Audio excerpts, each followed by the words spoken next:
what books are you reading currently? Currently, my friend, I am reading 3 books at the moment. Oh, I actually have them here. I can show Sweet. them all. Wow.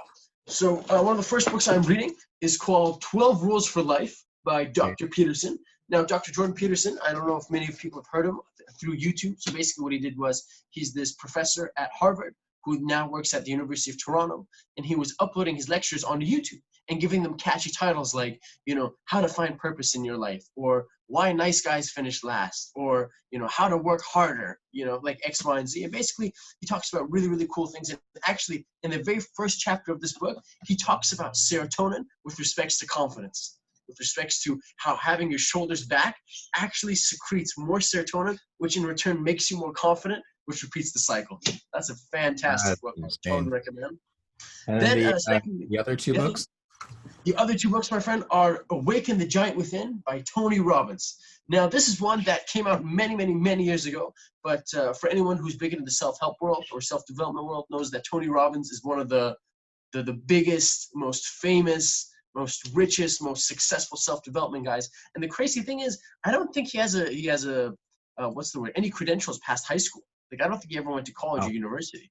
He basically just ended up volunteering for like the super experienced guy by the name of Jim Rohn. Jim Rohn took Tony under his wing, taught him everything he knows. And Tony Robbins is basically in this book talking about limiting beliefs, raising your standards, and really, telling people like, hey, you're smarter than you think you are. Like, don't be afraid to push yourself forward. Yeah. And lastly, the final book, which is one that it's basically the father of all self-development, self-improvement books. It is called Think and Grow Rich by Napoleon Hill. Now, my friends, this book came out in 1937. So just to give you some perspective, this was 2 years before World War II.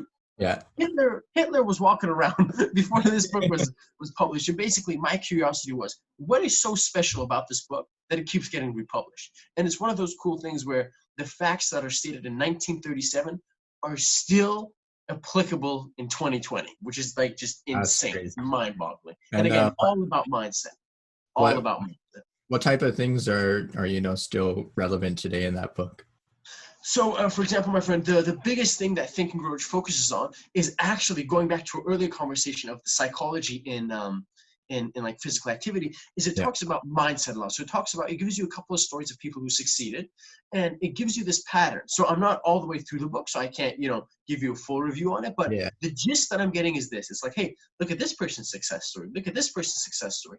And it talks a lot about this will that they did not accept failure as a way to stop. They did not take no for an answer. You kept pushing, and you failed 1 time and 5 times and 50 times, but you kept on pushing.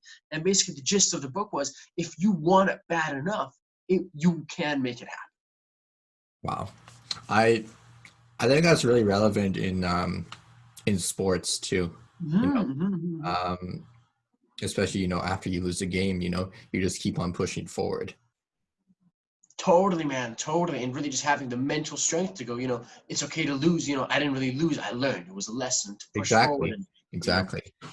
Valuable. When I'm coaching, every loss is a learning curve for the players. And I try to articulate that as best I can,